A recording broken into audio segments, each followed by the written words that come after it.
Welcome to కారుణ్య సమూహం. మరి చక్కటి మన స్వాధ్యాయంలో భాగంగా మరి మహిమాన్విత హిమాలయాలు 7వ రోజులోకి ప్రవేశించే ముందు మనందరి గురువు బ్రహ్మర్షి పితామహ పత్రిజీ గారికి, గురువులందరికీ, దివ్యాత్మ స్వరూపులకి, విశ్వానికి మన యొక్క ఆత్మ ప్రణామం తెలియజేసుకుంటూ మరి చక్కటి ఈ రోజును ప్రారంభించుకుందాం. గురువు గారు మరి ఆ, ఈ అమెరికా యువకుడికి అన్ని చెప్తున్నారు. అలాగే గురువు గారు చెప్తూ ఆ టిబెట్ పై చైనా ఆక్రమణకు ముందే ఆచార్య పరంపర గురించి ముఖ్యమైన భవిష్య దృష్టి స్వప్నానికి వారికి తెలియజేశారు. గురువులకి అన్ని కూడా ముందే అన్ని స్వప్నాల్లో వచ్చేస్తూ ఉంటాయి అన్నమాట. అలాగా భవిష్య దృష్టి స్వప్నాన్ని వారికి తెలియజేశారు. ఒకనాడు మాస్టరు ఫ్యాప్తో హిమాలయాలలో సుదీర్ఘ వ్యవహానికి వెళ్ళినప్పుడు ఆయన గత రాత్రి తాను కన్న కలను వారితో పంచుకున్నారు. ఎవరు ఇప్పుడు ఈ అమెరికా యువకుడు అయినటువంటి ఇప్పుడు ఒక గురువు గారు కనిపించారు కదా, ఆయన గురువు గారికి మధ్య జరుగుతున్నటువంటి సంభాషణ. ఒకానొక కాలంలో ఈ భూమిపై జీవించి ఉండే రే జోర్జ్ ఫ్యాజ్ సభ్యుడు మాస్టర్ ఫ్యాప్ ఒక్కరేనని ఆ కలలో చూశానని చెప్పారు. ఎవరు ఈ ఫ్యాప్ ఆ, గురువు గారు రే జోర్జ్ అన్నమాట. ఆయన ముందే చెప్పేశారు. ఏమని? ఆ నేను ఆ చివరిగా ఈ హిమాలయాల్లో, అంటే వాళ్ళిద్దరూ ఒకానొక హిమాలయాల్లో చక్కగా నడుచుకుంటూ వెళ్తూ నేను భవిష్యత్తు దర్శనం చూశాను. అందులో చివరికి మిగిలేది ఈ మాస్టర్ ఫ్యాప్ ఒక్కళ్ళే మిగులుతారు అని ముందుగానే ఈయన గురువు గారు ముందే చెప్పేశారు. తన మార్మిక ధ్యాన పద్ధతులను సరి అయిన శిష్యుడికి ప్రసారం చేయడానికి వేచి చూస్తున్నట్లుగా చూశారు. అంతేకాక ఆ కల చివరిలో ఒక సన్నని తెల్లని పొడవైన యువకుడు పర్వతం నుంచి క్రిందికి దిగుతూ మాస్టర్ ఫ్యాప్ను ఢీకొట్టడం కూడా చూశారు. ఆ యువకుడు పశ్చిమ దేశాల నుంచి వచ్చినట్టు అతనే మాస్టర్ ఫ్యాప్ యొక్క శిష్యుడు అవుతాడని కూడా చెప్పేశారు. చూడండి, గురువు గారు తన శిష్యుడికి ఎవరు ఈ యొక్క గురు పరంపరలో ఎవరు చివరిగా ఉంటారు, అంతేకాకుండా ఆ ఆ ప- అమెరికా నుంచి ఒకానొక యువకుడు వచ్చి మిమ్మల్ని కలుసుకుంటాడు, అది కూడా ఇవన్నీ ముందే చెప్పేశారనమాట ఆ గురువు గారు. మాస్టర్ ఫ్యాప్ నుంచి మార్మిక ధ్యాన పద్ధతులను అధ్యయనం చేసిన ఆ యువకుడు తిరిగి వాటిని మరో కొత్త ప్రదేశంలో కొత్త తరహాలో వాటిని బోధిస్తారని ఆయన స్వప్నంలో కూడా వివరించేశారు. ఇంకా ఏం చెప్పారు? అంతేకాదు, ఆ యువకుడు నేర్చుకోవడమే కాదు, ఈ పద్ధతులన్నీ కూడా ఒక కొత్త తరహాలో అందరికీ తీసుకువెళ్తాడు అని ముందుగానే చెప్పారు. తత్ఫలితంగా ఆ పరంపర యొక్క ప్రధాన బోధనా విధానాలు తూర్పు నుంచి పశ్చిమ దేశాలకు పంచబడతాయని కూడా తెలపడం జరిగింది. అంతేకాక ఇంతకాలం రహస్యంగా కాపాడుకుంటూ వచ్చిన రే జోర్జ్ ఫ్యాస్ ధ్యాన పద్ధతులు 1990 తర్వాత ప్రపంచ వ్యాప్తంగా లక్షలాది మంది విద్యార్థులకు బహిరంగంగా బోధించబడతాయని ముందుగానే చెప్పేశారు. చూడండి, వీళ్ళ గురువు గారు ఈ యువకుడితో చెప్తున్నారు, మా గురువు గారు ఇలా ఒకానొక యువకుడు వస్తాడు, ఈ ధ్యాన పద్ధతులన్నీ నేర్చుకోవడమే కాకుండా అందరికీ కూడా చక్కగా నేర్పిస్తాడు. ఈ విధంగా ఇక్కడి నుంచి ఆ పశ్చిమ దేశాలకి అన్నిటికీ, అమెరికా అవన్నీ కూడా ఇవన్నీ ధ్యాన పద్ధతులు అందరికీ వెళతాయి అని మా గురువు గారు నాకు ఎప్పుడో చెప్పారు. ఆ తర్వాత మరి ఆ అందుకని ఇవన్నీ చెప్పిన తర్వాత, అంతేకాదు నీకు ఈ ధ్యాన పద్ధతులన్నీ రేపటి నుంచే నేను నీకు స్టార్ట్ చేసేస్తాను, నీకు నేర్పించడం అని కూడా చెప్పారు. మరి మార్మిక పద్ధతులు, అభ్యాసాలు, తత్వశాస్త్రము, తాంత్రిక బౌద్ధమతాన్ని ఒక్కసారి నేర్చుకుంటే ఆ తరువాత నా కర్మానుసారంగా పశ్చిమ దేశాలకు వెళ్ళి అనేక సంవత్సరాల సాధన చేసి నా సామర్థ్యంతో నైపుణ్యం పొందాక ఆపై వాటిని ప్రపంచంలోని విద్యార్థులకు పంచవచ్చని ఆయనే చెప్పారు. నువ్వు చెప్పారనమాట, నువ్వు ఫస్ట్ ఇక్కడ నేర్చుకో నా దగ్గర, నేర్చుకుని నువ్వు తిరిగి వెళ్ళిన తర్వాత వాటి గురించి నువ్వు బాగా సాధనలన్నీ చేసి నీకు మంచిగా నైపుణ్యం వచ్చింది అని చెప్పి అని అనుకున్న తరువాత నువ్వు అందరికీ కూడా చెప్పు అని చెప్పారనమాట. మరి ఈ విధంగా గురువుగారు నేను మరి ఈ యువకుడు పెరగకుండా జ్ఞానోదయం మరి గుప్త జ్ఞాన విద్యాలయాల చరిత్ర గురించి సంభాషించుకుంటూ ఉండగా అసలు పగలు ఎలా గడిచిపోయిందో కూడా తెలియలేదు. మరి చల్లటి రాత్రి ప్రారంభమైంది. ఆ రోజుకు నేను విన్నది సరిపోతుంది అని చెప్పి, మాస్టరు నన్ను హాస్టల్‌కి తిరిగి వెళ్ళి, బాగా తిని చక్కగా విశ్రాంతి తీసుకో అని చెప్పారు. మరుసటి రోజు మధ్యాహ్నము ఆలయానికి తిరిగి వస్తే, ధ్యానము మరియు నీకు జ్ఞానోదయం గురించి సంభాషించుకోవచ్చని తెలిపారు. చూడండి. ఈ యొక్క యువకుడు ఈ విధంగా వస్తాడు. ఈ యొక్క ధ్యాన పద్ధతులన్నీ ముందే నేర్చుకుని అన్నీ తీసుకువెళ్తాడని ఎప్పుడో వీళ్ళకి తెలుసు. సో, ఇంకా వేచి చూస్తున్నారు ఈ యువకుడు ఎప్పుడొస్తారా అని. ఇతనికి తెలీదు గానీ గురువులకి అన్నీ తెలుసనమాట. సో, ఆ విధంగా "ఈరోజు నాన్న నీకు చెప్పింది చాలు. ఈరోజు వెళ్లి చక్కగా హాయిగా భోజనం చేసి చక్కగా నిద్రపో. రేపు నేను నీకు ధ్యానం గురించి, జ్ఞానోదయం గురించి ఇంకా నేను చక్కగా చెప్తాను" అని గురువుగారు పంపించేశారు హాస్టల్‌కి. నేను హాస్టల్‌కి తిరిగి వెళుతూ ఉండగా, అతి శీతల పవనాలు నా శరీరాన్ని తాకసాగాయి. మరి ఆహ్, మంచు కొరకడం మొదలైంది. హిమబిందువులు నా మొఖాన్ని స్పర్శించినప్పుడు, నా తనువు నిలువెల్లా పులకరింపసాగిపోయింది. నడుస్తుండగానే నా కోటును శరీరం అంతా పూర్తిగా కప్పుకున్నాను. క్షణాల్లో నేను హాస్టల్‌కి చేరుకుని, వెచ్చని ఆశ్రయం పొందాను. నా కోటు తీసి పక్కన పెట్టి స్నానం చేసి, భోజనం పూర్తి కానించి, ఏ కలలు కనకుండా రాత్రంతా హాయిగా నిద్రపోయాను. ఆ నెక్స్ట్ డే మరి మాస్టర్ ఫ్యాబ్ సూచించినట్లుగా ఆలయానికి తిరిగి మళ్ళా వెళ్ళిపోయాడు. చక్కగా పొద్దున్నే ఏదో చక్కగా మంచు పర్వతాల్లో ఆడుకుందామని వచ్చాడు పాపం. ఈ యువకుడు వచ్చి ఇప్పుడు మళ్ళా చక్కగా మళ్ళా బుద్ధిమంతుడిలాగా నెక్స్ట్ డే మరి చక్కగా మరి ఆహ్, గత జన్మల సంస్కారం ఉంది గదా! ఇంకా అటు ఇటు ఆలోచించకుండా మరి చక్కగా గురువుగారి దగ్గరికి నెక్స్ట్ డే వెళ్ళిపోవడం గూడా జరిగింది. ఆలయం ద్వారం దగ్గర మరి నన్ను తనతో పాటు లోనికి వెళ్ళి చక్కగా గురువుగారు వెయిట్ చేస్తున్నారు. ఎప్పుడు శిష్యుడు వస్తారా అని.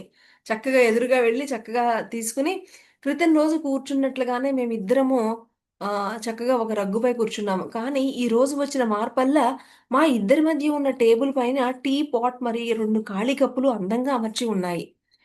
ఈరోజు నిన్ను టీ కోసం ఆహ్వానించాను. మాస్టర్ ఫ్యాప్ ఆరంభించారు. నేను రోజులో అనేక సార్లు టీ తాగడాన్ని ఆస్వాదిస్తాను. నిజానికి టీ నాకెంతో నచ్చిన పానీయం. మరి నీకు టీ అంటే ఇష్టమేనా? అని అడిగారు. అవును అని చెప్పాను. అప్పుడు ఆయన మా ఇద్దరి కోసము పొగలు కక్కే టీని చెరో కప్పులో చక్కగా పోసి ఇచ్చారు. అంత వేడి వేడి టీ తాగడానికి ఇబ్బంది పడతానేమోనని భావించాను. కానీ ఒక్కసారి రుచి చూడగానే ఎంత బాగుంది! ఎంత అని అనిపించిందనమాట. ఈరోజు నేను నీకు జ్ఞానోదయం గురించి బోధించబోతున్నాను. ఆ గది నిండా ఇంకా ఎందరో ఉన్నట్లుగా బిగ్గరగా ప్రకటించారు. కానీ నేను ప్రారంభించబోయే ముందు నువ్వు అడగడానికి సందేహిస్తున్న ప్రశ్నకు సమాధానం ఇవ్వాలని వేచి చూస్తున్నాను. ముందుగానే తెలిసిపోయింది. ఏదో ఒక సందేహం తనలో ఉంది అని గురువుగారికి ముందుగానే తెలిసిపోయిందనమాట. ఆయన ఒక్క క్షణం ఆగి తన టీ సిప్ చేశారు. నేను చూస్తుండిపోయాను. ఒకవేళ నా మదిలో ఏదైనా సందేహం తలెత్తితే నేను ఖచ్చితంగా ఆయన్ను అడిగి ఉండేవాడిని. అయితే కొన్ని క్షణాల మౌనం తర్వాత ఓ ప్రశ్న నా ఎదుట నిలిచింది. మాస్టరు, నాకు ఇది ఏమాత్రం అర్థం కావడం లేదు. నేను హిమాలయాలపై స్నో బోర్డింగ్ చేయాలని అసలు నేపాల్ వచ్చాను. నేనెందుకొచ్చాను? నేపాల్‌లో సరదాగా హిమాలయాలలో ఏదో స్నో బోర్డింగ్ చేద్దామని వచ్చాను. కానీ బౌద్ధ పరంపరలోని రహస్య బోధనలు, జ్ఞానోదయం గురించి నేర్చుకోవడానికి కాదు గదా! అని అడుగుతున్నారనమాట. నాకు ఫిర్యాదు చేసే ఉద్దేశ్యం లేదు కానీ, మీరు ఖచ్చితంగా సరైన వ్యక్తిని ఎన్నుకున్నారని నేను భావిస్తున్నారా? మళ్ళీ అడుగుతున్నారు. నేనసలు మీరనుకున్నట్లుగా ఆ వ్యక్తిని నేనేనా? అసలెందుకంటే చూడండి క్వెషన్స్. ఒక్క క్షణం నన్ను చూసి ఆహ్, తర్వాత ఆయన తన కళ్ళు 2 మూసుకొని ధ్యాన నిమగ్నులై ఎన్ని నిమిషాలు గడిచినప్పటికీ ఆయన నా ప్రశ్నకు స్పందించలేదు. వాస్తవానికి ఆయన ముఖంలో భావి వ్యక్తీకరణ ప్రశాంతంగా ఉంది. ఆయన నిద్రలోకి జారుకున్నారేమో అని భయపడ్డాను. ఈ క్వెషన్ అడిగేటప్పటికి అసలు నేను ఎందుకంటే నాకసలకి ఇవన్నీ ఈ యొక్క రహస్య బోధనలు ఇవన్నీ తెలుసుకునే ఉద్దేశం నాకసలు ఆలోచనలే లేవు. నేనేదో సరదాగా స్నో బోర్డింగ్ చేద్దామని ఏదో వచ్చాను. కానీ మీరేమో ఇక్కడ ఇవన్నీ అని చెప్తున్నారు. అసలు మీరు అనుకున్నటువంటి వ్యక్తిని నేను ఒకటేనా ఒక్కసారి అని క్వెషన్ అడిగేటప్పటికి గురువుగారు మళ్ళా ధ్యానంలోకి వెళ్ళిపోయారనమాట. మనకి తెలిసిన వాళ్ళైతే ధ్యానం అనుకుంటారు. తెలియని వాళ్ళంటే ఏమంటారు? నిద్రపోతున్నారు అని అంటారు. అంతే కదా! ఈ యువకుడు కూడా అదే డౌట్ వచ్చిందనమాట. నిద్రలో జారుకున్నారేమో అని భయమేసిందట ఈ యువకుడు కూడా. నేను మాస్టర్ ఆఫ్ యాప్ యొక్క సౌకర్యవంతమైన శుభ్రమైన చిన్న గదిలో రగ్గుపై కూర్చుని ఉండగా అనూహ్యంగా విచిత్రమైన విషయం జరగసాగింది. గదిలో గాలి చిక్కబడి మిక్కిలి సౌందర్యభరితమైన దేదీప్యమానమైన బంగారు కాంతులు నెమ్మదిగా క్రమంగా పంచుకోసాగాయి. ఎప్పుడైతే గురువు గారు ధ్యానంలోకి వెళ్ళిపోయారో ఆ గది అంతా కూడా బంగారు కాంతులతో నిండిపోతూ వచ్చిందనమాట. మొదట మాస్టర్ ఫ్యాప్ శరీరం చుట్టూ వెదజల్లుతూ ఉన్న బంగారు వన్నెలను చూసి నా దృష్టిలో ఏదో లోపం సంభవించిందేమో అని భయపడ్డాను. అసలు ఏంటి ఇలా కనిపిస్తున్నాయి ఈ గదంతా ఇలాగా, మాస్టరు ఇలాగా బంగారు కాంతులతో ఉన్నారేంటి, ఈ రూమ్ అంతా ఇలా బంగారు కాంతులతో పెరిగిపోతుందేంటి, నా కళ్ళకేమైందా అని చెప్పేసేసి కళ్ళు సరి చేసుకున్నాను అనమాట. నా రెండు చేతులతో కళ్ళను కూడా నులిమి కూడా చూశాను. అందువల్ల ఏ మాత్రమూ లేక తేడా లేక మాస్టర్ ఫ్యాప్ గదిలోని గాలి కూడా ఎంతో చక్కటి మధురమైనటువంటి పసిడి వెన్నెలను చెమ్మసాగిందట. ఆ గది అంతా మారిపోయి. నేను సంభ్రమాశ్చర్యాలతో ఆ కాంతులతో వీక్షిస్తూ ఉంటే, ఆ గదిలోని బంగారు కాంతి మరింత పెరుగుతూ ఉంది. మరికొన్ని నిమిషాల తరువాత నా ఎదురుగా ఉన్న టేబుల్ ముందు కూర్చుని ఉన్న మాస్టర్ ఫ్యాప్‌ను కూడా చూడలేని పరిస్థితి నెలకొంది. అప్పుడు నా తనువు అంతా తడిసి ముద్దవుతున్నట్లు భావిస్తుంటే సన్నగా ప్రకంపించసాగాను. అయితే ఇది ఏమాత్రం నచ్చని అనుభవంలా కాకుండా, కేవలం ఇదివరకు ఎన్నడూ ఎరుగని అపూర్వమైనటువంటి మధుర అనుభూతిలాగా నాకనిపించింది. ఇంకా అలాగా ఆ రూమంతా కూడా ఆ చక్కటి దివ్య ప్రకంపనలతో నిండిపోయేటప్పటికి, ఈ యువకుడికి కూడా ఒక దివ్యమైనటువంటి, అపురూపమైనటువంటి మధురానుభూతిలాగా తిను కూడా ఫీలవ్వడం జరిగిందనమాట. ఏదో ఇబ్బందికరంగా కాదు, ఏదో ఒక అద్భుతంగా అంతకుముందు ఎప్పుడూ తెలియని ఒక చక్కటి అనుభూతి. మరి ఆ గురువుగారి ఆ యొక్క ఆ దివ్య ప్రకంపనలో ఆ చక్కటి అనుభూతిని ఎప్పుడు పొందలేదనమాట. అలాంటి అనుభూతిని పొందడం జరిగింది. నేను కాలం యొక్క స్పృహను గూడా కోల్పోయాను. మాస్టర్ ఫ్యాప్ మరి నేను ఆ గదిలో 5 నిమిషాలు కూర్చున్నామో లేదో, 5 గంటలు కూర్చున్నామో చెప్పలేనటువంటి స్థితిలో ఉండిపోయాను. నాకసలు టైము కూడా తెలియలేదు. నా మనసు ఎంత ప్రశాంతంగా ఉందో నేను గమనించుకోగలిగాను. నిజానికి నా జీవితంలో ఎప్పుడూ ఎరుగనంత అత్యున్నతమైనటువంటి అనుభూతి నేను పొందాను. చూడండి. ఇక్కడ ఈ యువకుడు ఏమాత్రం ధ్యానం చేయలేదు. జస్ట్ గురువు గారి పక్కన ఆయన ధ్యాన సాధనలో ఉన్నప్పుడు జస్ట్ పక్కన కూర్చుంటేనే ఇంత అద్భుతమైనటువంటి అనుభూతి పొందడం జరిగింది. కాలాతీతమైన ఆ అనుభవం పొందే కొద్దీ నాలో మరో ఎరుక నన్ను అధిగమించడం మొదలుపెట్టింది. నా వైపు నుంచి ఎలాంటి స్పష్టమైన ప్రయత్నం లేకుండానే అన్నీ అర్థమైపోయాయి. నేనసలు ఏమీ ప్రయత్నించలేదు తెలుసుకోవడానికి. కానీ నాకు అన్నీ అర్థం అవ్వడం స్టార్ట్ అయ్యాయి. ప్రత్యేకించి ఒక విషయం అర్థమైంది నాకు. నా జీవితం గురించి పరిపూర్ణ అవగాహన కలిగింది. నేను జీవించి ఉన్నానని, అయితే అదే సమయంలో జనన మరణాలకు అతీతమైన ప్రత్యేకమైన భాగాన్ని అప్పుడే తొలిసారిగా ఆ దివ్యజ్ఞాన ప్రకాశంలో జీవిస్తున్నానని నాకు అవగతమయ్యింది. ఆ యొక్క ఆ యొక్క చక్కటి మధురాని దేదీప్యమైనటువంటి అనుభూతిలో అసలు మొట్టమొదటిసారిగా నేను జీవిస్తున్నాను అనేటువంటి ఒకానొక అనుభవం అయిందట. ఆయన అంతరంగంలోని స్వచ్ఛమైన స్వర్ణ కాంతులను నేను అనుభూతి చెందానని నాకు అనిపించింది. ఎలా తెలిసిందో తెలియకపోయినా నాకు మాత్రం ఆయన మనస్సును ఆ ప్రదేశాన్ని నింపుతున్న బంగారు వెలుగులు జ్ఞానోదయం ఆయన నుంచే వస్తున్నాయి. ఆయన ఇదంతా చేస్తున్నారని క్లియర్‌గా అర్థమైపోయింది.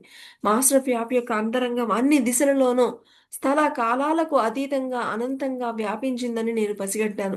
అలాంటి అపురూపమైన, అద్భుతమైన, నమ్మశక్యం కాని అనుభూతి నేను ఇదివరకు ఎన్నడూ పొందలేదు. అప్పుడు మాస్టర్ ఫ్యాప్ మృదువైన శుతిమెత్తని స్వరంతో నాతో కళ్ళు మూసి ఉంచే మాట్లాడసాగారు. ఇంకా ఆ అద్భుతమైనటువంటి నా పారవస్యంలో ఉన్నప్పుడు ఎంతో చక్కటి మెత్తని మృదు మధురమైనటువంటి గొంతుతో కళ్ళు మూసుకునే గురువుగారు మాట్లాడడం ప్రారంభించారు. జ్ఞానోదయం గురించి బోధిస్తూ ఉంటే పసిడి కాంతి తరంగాలు ఆయన శరీరం నుంచి ఇంకా అనంతంగా ఉద్భవిస్తూ వివిధ నమూనాల వర్ణరంజితమై వలయాలు ఆ గది నిండా ఇంకా బంగారమే కాదు, ఇంకా అద్భుతమైన ఆ తరంగాలు ఆ వలయాలుగా ఆ గది నిండా కూడా పరుచుకుని పోయాయట. కొన్నిసార్లు స్థిరమైన మృదు బంగారు కాంతి ప్రవాహాలు నేరుగా ఆయన శరీరం నుంచి వెలువెత్తుతూ ఉంటాయి. మరికొన్ని సార్లు ఆయన మాట తీరును బట్టి కూడా కాంతి ప్రవాహాలు లయబద్ధంగా ఆయన ధ్యానం చేయడం అంటే కాదు. ఆయన కళ్ళు మూసుకొని అలా మాట్లాడుతూ ఉంటే, ఆ యొక్క మాటలకి కూడా దానికి లయబద్ధంగా ఆ కాంతి అలా అలా వ్యాపిస్తుందనమాట.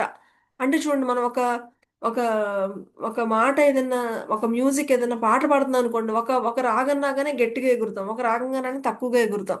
అలాగా ఆయన లోపల నుంచి వచ్చే ఆ మాటలకి అనుగుణంగా ఆ తరంగాలు అవన్నీ కూడా మారిపోతూ ఉన్నాయట. జ్ఞానోదయం అంటే ఏ మానసిక సవరణలు లేకుండా జీవితం పట్ల సంపూర్ణ అవగాహన, పూర్తి జీవితానికి సార్థకత ఇచ్చే అందమైన, ఆనందమైన, పరిపూర్ణ పారవస్యపు అనుభూతి. జ్ఞానోదయం అనేది మనస్సు యొక్క పరిపూర్ణ స్థితి. ఈ సత్యాన్ని ప్రత్యక్షంగా వీక్షించేటువంటి స్థితి అని చెప్తున్నారు. ప్రపంచంలో చాలా మంది జీవితం అని పిలిచేది నిజానికి ఓ స్వప్నం. ఓ స్వప్నంలో నువ్వు చూసిన సంఘటనలు స్పష్టంగా నిజంగా జరిగినట్లు అనిపించినట్లే దైనందిక జీవితంలో ప్రతీదీ నువ్వు అనుభవిస్తున్నప్పుడు భౌతిక రూపంలో వాస్తవంగా అనిపిస్తుంది. కానీ ఓ రోజు ఆ అనుభవం లేదా భావన ముగిసిపోగానే సరిగ్గా స్వప్నంలో సంఘటనలు మేల్కొనగానే వాటి వాస్తవికత స్పష్టతను కోల్పోయినట్లే ఇవి కూడా వాటి యొక్క వాస్తవికతను స్పష్టతను కోల్పోతాయని చెప్తున్నారు. ఇంకా ఈ జీవితం అంటే ఒక జీవితం ఇది ఒక ఆహ్, రంగస్థలం అని చెప్తూ ఉంటారు కదా! ఒక డ్రామా లాంటిదని చెప్తూ ఉంటారు కదా! ఒక స్వప్నంలో ఎలాగైతే మనకొచ్చి వెళ్ళిపోతుంటే ఈ జీవితం కూడా అలాంటిదే అని మళ్ళా మనకు చెప్తుందనమాట. నువ్వు ఈ జీవితంలో అహోరాత్రులు అనుభవిస్తున్న ప్రాపంచిక అనుభవాలు అశాశ్వతమైనవి. నువ్వు ఏవైతే ఇప్పుడు అనుభవిస్తున్నావో ఈ అనుభవాలన్నీ కూడా అశాశ్వతమే. వీటన్నింటికి అనుభవిస్తున్న వ్యక్తి నీకు తెలిసిన వారు. నీవు ఇప్పుడు ఏదైతే పొందుతున్నావో ఈ భౌతికంగా నువ్వు ఏవైతే అనుభవిస్తున్నావో ఇవన్నీ గూడా అశాశ్వతమైనవి అని చెప్తున్నారు. ఆ! ఈ భూత, వర్తమాన, భవిష్యత్తులో ఏదో ఓనాడు నీ భావాలు, అనుభవాలు అన్నీ కాలాలు, స్థలాలు, వ్యక్తులు, సంఘటనలు అన్నీ గూడా అశాశ్వతమైనవని నువ్వు తెలుసుకుంటావు. మనము అన్నీ అశాశ్వతమని తెలుసుకుంటున్నాము. కానీ ఇంకా వాటి గురించే వెంపర్లాడుతూ ఆ! ఆహ్, పరిగెడుతూ ఉన్నాం కదా! అవన్నీ లిప్త కాలంలో నశించి సమస్తం ఎక్కడి నుంచి అవతరిస్తాయో, తిరిగి ఎక్కడికి క్రమంగా శాశ్వతంగా చేరుకుంటాయో, అక్కడికి అవ్యక్తంగా, నిరాకారంగా వెళ్లి అందులో కరిగిపోతాయి. ఇలా వచ్చి అలా తిరిగి వెళ్ళిపోయే ఆ అశాశ్వతమైన వాస్తవానికి ఆవల వేరే అస్తిత్వం అనేది ఉంది. మనకి ఇవే అనుకుంటున్నాము. ఈ భౌతిక అనుభవాలు ఇవే అనుకుంటున్నాం. కానీ వీటన్నింటికి మించినటువంటి అస్తిత్వం మరొకటి ఉంది. ఆ శాశ్వతమైన సత్యాన్ని దాన్నే నిర్వాణం అంటారు. నిన్న చెప్పినట్లుగా నిర్వాణం అనేది ఒక భౌతిక ప్రదేశము కాదు. అప్పుడప్పుడు సంభాషణలో దాన్ని వివరించడానికి అలా మాట్లాడినా కంగారు పడకు. కొన్నిసార్లు విశ్లేషణల అవసరార్థం అది ఉన్నట్లుగా సృష్టీకరిస్తుంటే అవగాహన చేసుకో.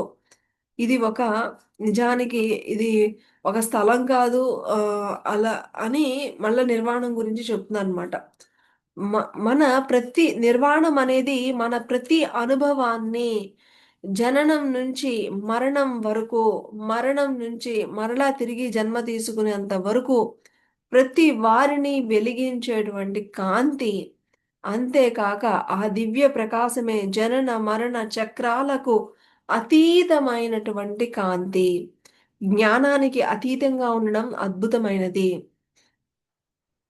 అశాశ్వతమైన ప్రపంచాలలో అక్కడ జీవించే ప్రాణులకు ఆవలి వైపున ఉండి సృష్టిస్తుంది. మరి వాటిని పోషించి, పరిణామం చెందించి, మళ్ళా చివరకు తనలో ఐక్యం చేసుకుంటుంది. సృష్టించే ప్రాణులు సుఖదుఖాలను తమ మనుగడ గురించి గెలుపు ఓటములు అనుభవిస్తుంటే, ఇది మాత్రం వాటి నుంచి అనన్యంగా ఉంటుంది. వారి యొక్క ఆనంద విచారాల నుంచి దూరంగా ఉంటుంది. నిర్వాణం అంటే నిరంతరాయమైన బ్రహ్మానంద స్థితి. మరి పారవస్యపు స్థితి. మరి ఏ మాత్రము ఎలాంటి ఒడిదుడుకులకి కూడా ఏ మాత్రము కూడా ప్రభావితం కాని అటువంటి స్థితి అని చెప్తున్నారు. ఎవరైనా జ్ఞానోదయం పొందడానికి తాంత్రిక బౌద్ధ యోగ అనుసరించదగ్గ మార్గం. ఈ సృష్టిలో అనేక మంది జ్ఞానోదయం పొందని ప్రాణుల యొక్క పరిమిత స్థానాలు, సుఖ దుఃఖాలు, ఆనంద విచారాలు అధిగమించి తన చైతన్యాన్ని బ్రహ్మానందంలో ఐక్యం చేసి మోక్ష పారవస్యాన్ని పొందడానికి అభ్యాసాలు ఇవన్నీ కూడా ఎంతో సహాయం చేస్తాయి అని చెప్తున్నారు. ఈ నిర్వాణం పొందడానికి కొన్ని కొన్ని అభ్యాసాలు ఇవన్నీ కూడా చాలా హెల్ప్ చేస్తాయి అని చెప్తుందన్నమాట. నీ జీవితంలో నిరంతరం ఎడతెగని పారవస్యాన్ని పొందాలి అని అనుకుంటే నువ్వు మొదట నిన్ను బాధ పెట్టే విషయాలతో తెగతెంపులు చేసేసుకోవాలి. ఏదైతే నిన్ను బాధ పెడుతుందో అలాంటి విషయాలతో నువ్వు తెగతెంపులు చేసేసుకోవాలి. అందుకోసము బౌద్ధ అభ్యాసాలు మరి ఆనాపాన ధ్యానము తప్పనిసరి అని చెప్తున్నారు. ఏదైతే నిన్ను బాధపడుతుందో దానికి నువ్వు దూరంగా ఉండాలి అని చెప్తున్నారు. ధ్యానంలో నీ మనస్సును పూర్తిగా చక్రాలపై కేంద్రీకరించడం ద్వారా నీ ఆలోచనలను అరికట్టి కుండలిని శక్తి ప్రవాహాలను పెంపొందించుకుని శారీరక స్పృహ నుంచి నీ మనస్సును స్పష్టమైన నిర్వాణ కాంతిలో ఐక్యం చేయవచ్చు. అందువల్ల బ్రహ్మానందం యొక్క ప్రవాహము మరి ఆనందము జ్ఞానోదయము మనస్సు మధ్య వారధిగా ఏర్పడుతుంది. చూడండి, జ్ఞానోదయం పొందాలి అంటే ముందల మనలో బాధ అనేది ఉండకూడదు. అలాంటి బాధ పెట్టే విషయాలకి మనం చాలా దూరంగా మనం కట్ చేసేసుకోవాలి.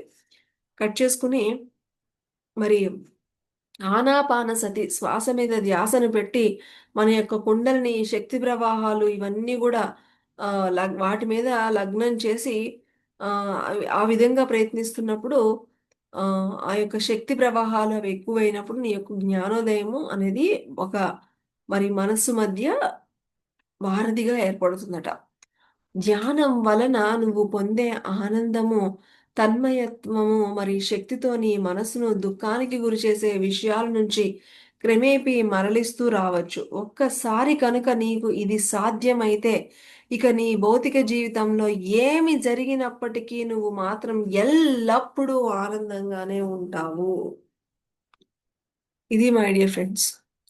ఒక్కసారి గనక నీకు ఆ విషయం ఆ యొక్క తన్మయత్వం నువ్వు పొందే ఆనందము, తన్మయత్వం మరి శక్తితో నీ మనసును దుఃఖానికి గురి చేసే విషయాలు క్రమేపీ మరలిస్తూ రావచ్చు. ఒక్కసారి గనక నీకు సాధ్యమైతే నీ జీవితంలో ఏమి జరిగినా కూడా నువ్వు ఎప్పుడూ ఆనందంగానే ఉంటావు. అనంతమైన నిర్వాణ జాగృతి నుంచి ప్రతిరోజు నువ్వు ఆనందాన్ని పిండుకుంటున్నప్పుడు నువ్వు ఇక ఏ మాత్రము అదృష్టానికి బానిసవు కావు. ఆహ్లాదకరమైన అనుభూతులు నీ జీవన పదంలో ఎదురైనప్పుడు నువ్వు వాటిని ఆస్వాదిస్తావు. అలాగే దుఃఖం నుంచి దురదృష్టం నిన్ను వెంటాడినా కూడా నువ్వు వాటిని అధిగమించి చెక్కు చెదరకుండా అదే ఆనందంతో ఉండిపోగలుగుతావు. అది మై డియర్ ఫ్రెండ్స్. సో ఒక్కసారి గనక ఆ ఆనంద పారవస్యంలోకి వెళ్ళగలిగితే గనక ఇక ఎలాంటి ఇవి నిన్ను చెదరగొట్టలేవన్నమాట. నీ యొక్క స్థితిని ఏమీ చెదరగొట్టలేవన్నమాట. జనన మరణాలకు సంబంధించిన అశాశ్వతమైన బాధల నుంచి నిర్వాణం యొక్క బ్రహ్మానందం మరి పారవస్యం నిన్ను మహోన్నత స్థానానికి తీసుకువెళ్ళి ఇవి మనల్ని ఎక్కడికో తీసుకువెళ్తాయంట మై డియర్ ఫ్రెండ్స్. ఓసారి ఇలా ఊహించి చూడు అన్నారు మాస్టర్ ఫ్యాబ్. ఆకాశంలో మేఘాలకు ఆవల సూర్యుడు ఎల్లప్పుడూ ప్రకాశిస్తూనే ఉంటాడు. ఒకవేళ ఈ రోజు మేఘావృతమై ఉంటే సూర్యుని యొక్క వెలుగును వెచ్చదనాన్ని ప్రతి రోజుకు మళ్ళీ మనం అనుభూతి చెందలేము. అయితే మన ఇద్దరం ఒక విమానంలో మబ్బులపైకి ప్రయాణించినప్పుడు సూర్యుడు ఎప్పటిలాగానే వెలుగును వెచ్చదనాన్ని ఇవ్వడం గమనిస్తూ ఉంటాము. సరిగ్గా అదే విధంగా ఈ భౌతిక ప్రపంచంలో సంఘటనలు, సంచలనాలు మరి అనుభవాల ద్వారా నీ మనసులో రూపుదిద్దుకున్న భావాలు, ఉద్వేగాలు, ఆలోచనల ద్వారా ఆనందాన్ని పొందాలనుకుంటే కనుక నువ్వు వాతావరణ సంఘటనలకు బానిసవి అయిపోతావు. అది నీకు సంతోషం అనేది ఒక పరిస్థితి గురించి కానీ ఒక ఒక ఏదైనా ఒక దాని గురించి గనక నీకు గనక వస్తూ ఉంటే గనక దాన్ని నువ్వు వాటికి బానిసలైపోతూ ఉంటావు. ఉం? వాస్తవానికి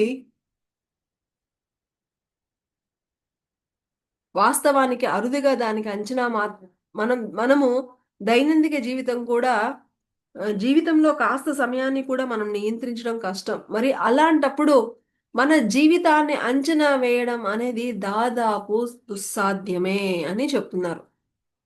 ఏమని చెప్తున్నారు? మనము గనక ఆ,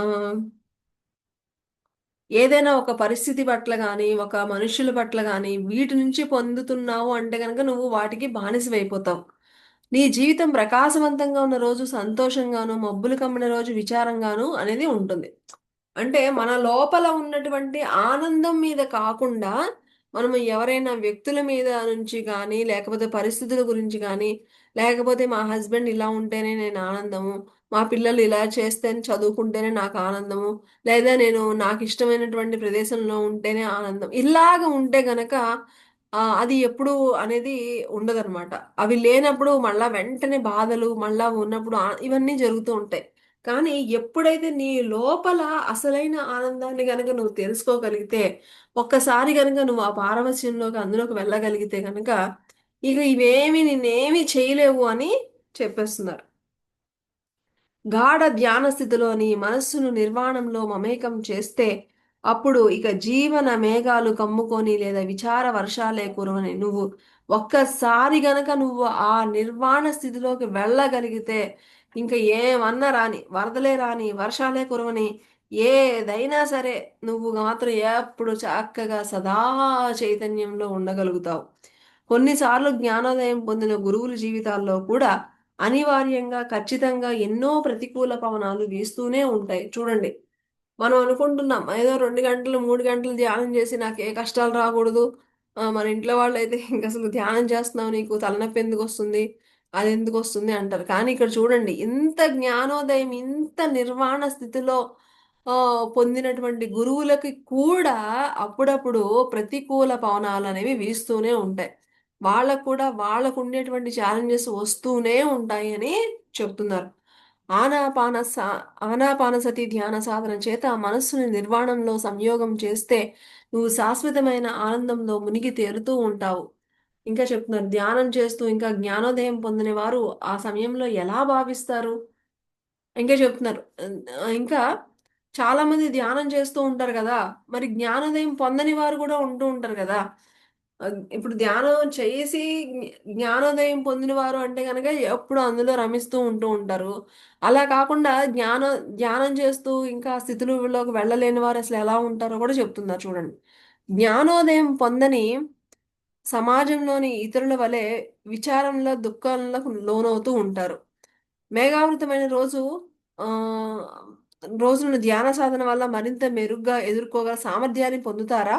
వారి చుట్టూ ఉన్న ప్రపంచం వృద్ధి చెందాలి అంటే వారు నిజంగా జ్ఞానోదయం పొంది తీరాల్సిందేనా? అని ఇవన్నీ అంటే ఏంటి అని చెప్తుందనమాట. అప్పుడు మళ్ళా చెప్తుందనమాట. ఇవి చాలా మంచి ప్రశ్నలు నువ్వడిగింది. ఆ యువకుడు అడుగుతున్నాడు. ఏమని? "నువ్వు రోజు ధ్యాన సాధన చేస్తే మన చుట్టూతో ప్రపంచం ఏమన్నా అభివృద్ధి చెందుతుందా? అసలు ఏంటి? ఏం జరుగుతుంది? ఆహ్, మనము కష్టాలొచ్చినప్పుడు ఎదుర్కోగలుగుతామా? ఇవన్నీ గూడా నిజంగా అసలు మనం కంపల్సరీగా జ్ఞానోదయం పొందాల్సిందేనా?" ఇవన్నీ అడుగుతున్నారనమాట. ఎంత చక్కటి క్వెషన్స్ అని గురువుగారు అంటున్నారు. సహజంగానే జ్ఞానోదయం పొందాలి అంటే కాస్త ఎక్కువ సమయమే పడుతుంది. చెప్తున్నారు. అది అంత ఈజీ ఏం కాదు నాయనా! జ్ఞానోదయం పొందాలంటే కొంచెం ఎక్కువే టైం పడుతుంది. ఎన్నో ఇతర కళల్లాగానే మనకు కావాల్సిందల్లా సమయము, సద్గురువు, మరి తీవ్ర సాధన. మొదట నువ్వు ధ్యాన సాధన మొదలుపెట్టినప్పుడే చాలా త్వరగా, చాలా ఎక్కువగా ఆశించడం సమంజసం కాదు. ఇది విదేశీ భాష నేర్చుకునేటప్పుడు మొదటి రోజే మాట్లాడగలవా అని చెప్తున్నారు. నాయనా నువ్వు అది జ్ఞానోదయం పొందాలి అంటే అదంత ఈజీ గూడా కాదు. దానికి గంటలు, గంటలు సాధన చేయాలి. నీకొక గురువు ఉండాలి. ఆ! అని చెప్తున్నారు. నువ్వు ఆంగ్ల భాష నేర్చుకోవాలి అంటే గనక ఫస్ట్ రోజే నీకు ఇంగ్లీష్ స్పీకింగ్ వచ్చేస్తుందా? రాదు గదా! ఇది గూడా అంతే. నీకు ఒక్కసారిగా ఏమీ రాదు. దీనికి ఎంతో సాధన కావాలి. ఎంతో తపన ఉండాలి. ఇవన్నీ చెప్తున్నారు. కొన్ని కొన్ని రోజులు చక్కగా ధ్యాన సాధన చేశాక నీ శక్తి స్థాయిల్లో తేడా తెలుస్తుంది. మునుపటి కన్నా కాస్త సంతోషంగా ఉంటావు. మరి నీ ధ్యాన సాధన తీవ్రమవుతున్న కొద్దీ నీలో మరింత ఆనందము, ఆత్మశక్తి వినియోగాన్ని అనుభూతి చెందుతూ ఉంటావు. క్రమేపీ నీ ధ్యాన సాధనకు మరింత తీవ్రతను చేస్తుంటే వర్ణనాతీతం, పారవస్యం, జ్ఞానము, ప్రకాశము ఇవన్నీ వస్తూ ఉంటాయి. ఫస్టు ఎలా ఉంటుందంట ధ్యాన సాధన చేసినప్పుడు అసలు ఆ రోజు మనం ఇంకా ఫుల్ శక్తివంతంగా ఉంటామట. ఇంకా అది ఆ శక్తి ఇంకా అలా అలా అలా పెంపొందించుకుంటూ ఉంటే అది మనకి ఒక పారవస్య స్థితికి తెలిసిపోతుందంట. మనం చూస్తూ ఉంటాం కదా, ఒక్కొక్కసారి మనం ధ్యానం చేస్తూ ఉంటాం. చేస్తున్నప్పుడు ఎక్కడ లేని ఏమీ తినక్కర్లేదు, ఏమీ తినకపోయినా సరే ఒక్కొక్కసారి వెళ్ళి ధ్యానం చేస్తే ఒక రకమైనటువంటి ఉత్సాహం వచ్చేస్తూ ఉంటుంది. ఒక రకమైనటువంటి శక్తి మనల్ని నడిపిస్తూ ఉంటుందన్నమాట. తెలిసిపోతుంది మనకది. సో, అలాగా అలాంటి స్థితులు ఎన్నో దాటి పారవస్య స్థితికి కూడా మనం చేరగలగాలనమాట. నువ్వు ధ్యానం చేస్తున్న ప్రతిసారి నీ అంతరంలో ఉన్న ప్రకాశము మరి ఆనందంతో శక్తివంతమైన అనుసంధాన్ని సృష్టించుకుంటావు. మనకి ఎలా తెలుస్తుంది మనం సరిగ్గా ధ్యానం చేస్తున్నామా లేదా అంటే ఇవన్నీ పాయింట్స్ హెల్ప్ అవుతాయి. ఏంటి ధ్యానం చేస్తే మనకి అనంతమైన శక్తివంతంగా ఉంటుంది. ఈశ్వరోమని ఉండదు. నిజంగా మనం కరెక్ట్‌గా మనం ఈశ్వరోమని ఉండకుండా ఆనందంగా ఉంటాం అనమాట. ప్రతీదీ యాక్టివ్‌గా చేస్తూ ఉంటాం అనమాట. ఇవన్నీ కూడా check points my dear friends. అనేక సంవత్సరాల కాలక్రమ ఆచరణ వల్ల ఈ అనుసంధానం మరింత ప్రకాశవంతంగాను, పరవశం కలిగించేదిగాను అవుతుంది. కానీ నీ మొదటి ధ్యాస అభ్యాస సమయం నుంచే నువ్వు కాస్తైనా కాంతిని, ఆనందాన్ని నీ దైనందిక జీవితంలో అనుభవిస్తూ ఉంటావు. నీకు తెలిసిపోతుంది. నీవు అంటే ఇది ఎన్నో, ఎన్నో, ఎన్నో సాధనలు ఎంతో మరి సంవత్సరాల తరబడి సాధన కూడా చెయ్యాలి అని చెప్తుందనమాట. జ్ఞాపకం ఉంచుకో. నీ ధ్యాన అభ్యాసము మరింత పెరుగుతున్న కొద్దీ, మరింత వెలుగు, పారవస్యము నీ దైనందిక జీవితంలో అనుక్షణంలోనూ నిండిపోతుంది. చివరకు ఒక సమయం వచ్చాక, ఇప్పుడు నేను ఉన్నట్టుగా నిరంతర కాంతి స్థితిలో ఉండిపోతావు. అది చెప్పేశారు. మనకి అంటే ఈ ఈ ఇవన్నీ గూడా ఒకానొక సాధకులకి చాలా ఇంపార్టెంట్ పాయింట్స్. అసలు ధ్యానము ఆహ్, ఎంత మంచి ప్రశ్నలు ఇవన్నీ గూడా. చక్కటి క్వెషన్స్ ఈ యువకుడు అడిగాడు. మరి ధ్యానం చేస్తూ జ్ఞానోదయం పొందని వాళ్ళు సంగతి ఏంటి? ఆ! మరి ధ్యానం చేస్తూ ఉంటే మనం తెలుస్తుంది ఇవన్నీ గూడా. అంటే చెప్తుందనమాట. నువ్వు గనక ఇదే విధంగా నీకు తెలిసిపోతుంది. నువ్వు యాక్టివ్‌గా ఉంటావు. చాలా యాక్టివ్‌గా ఉంటావు. ఇంకా ఏమని చెప్తున్నారు? ఆహ్ ఇప్పుడు నువ్వు అనుభవించినటువంటి స్థితి నిరంతరం ఉండిపోతుంది. ఇప్పుడు ఈ బంగారు కాంతులొచ్చినియి గదా! ఆ బంగారు కాంతులో ఆ స్థితి అనేది ఇక ఎప్పుడూ ఉండిపోతుందనమాట. అలాగా ప్రాక్టీస్ చేయగా, చేయగా, చేయగా, చేయగా మరి అలాగా ఎంతో పారవస్యము అది మన ఎంత మనకెలా తెలిసిపోతుంది అంటే గనక, మనము బాగా ధ్యానం చేస్తున్నామంటే, ఎవరైతే బాగా ధ్యానం చేస్తారో వాళ్ళు చాలా శక్తివంతంగాను, ఆనందంగాను ఉంటారు మై డియర్ ఫ్రెండ్స్. ఇవి చెక్ పాయింట్స్ అన్నమాట ఇవన్నీ గూడా మనకి. సో, చెప్తున్నారు. ఇంకా మీరు మీ గురుముఖత అన్ని రహస్య ధ్యాన పద్ధతులను అభ్యసించిన తరువాత కూడా ఎందుకు మీరు గురువుతోనే ఉండిపోయారు అని ప్రశ్నించాను. మనకు గురువు యొక్క దిద్దుబాటు, దిశానిర్దేశము అన్నింటికి మించి గురువు యొక్క కాంతి క్షేత్ర సాధికారత ఖచ్చితంగా ఎంతో అవసరం. మాస్టర్ ఫ్యాప్ వెంటనే బదులు చెప్పారు. మీ ఇంట్లో విద్యుత్ తీగలో కరెంటు ఉంటే నువ్వు స్విచ్ నొక్కగానే బల్బు వెలుగుతుంది. అప్పటికి అక్కడ కరెంటు ఉంది కనుక. కానీ చేతిలో నడిచే చిన్న జనరేటర్ వల్లనే బల్బు వెలగాలి అంటే కనుక అప్పుడు నువ్వు ఆ హ్యాండ్ జనరేటర్ యొక్క క్రాంక్ తిప్పాల్సిందే కదా! అలాగే జ్ఞానోదయం పొందిన గురువు విశ్వకాంతి యొక్క శాశ్వత ప్రతిబింబం. ఎందుకంటే ఆయన మనసు సదా నిర్వాణంలో మిళితమై ఉంటుంది. నువ్వు ఒక జ్ఞానోదయం పొందిన గురువు యొక్క శిష్యుడివి అయినప్పుడు అక్షరాల ఆయన యొక్క ఆరాక్షేత్ర ప్రవాహంలో ఉంటావు. నువ్వు చేయవలసిందల్లా నీ బౌద్ధ గురువును ధ్యానం చేయడం. అప్పుడు ఆ కాంతి నీ అంతరంగంలో ఎక్కడ ఉన్నా, ఏ సమయంలో అయినా సరే వచ్చేస్తుంది. సో, ఇవన్నీ కూడా చాలా ఇంపార్టెంట్. గురువుల దగ్గర చేయడం వల్ల దట్టు ఒకానొక జ్ఞానోదయం పొందిన గురువుల దగ్గర చేయడం వలన ఎంతో ఉంటుందన్నమాట.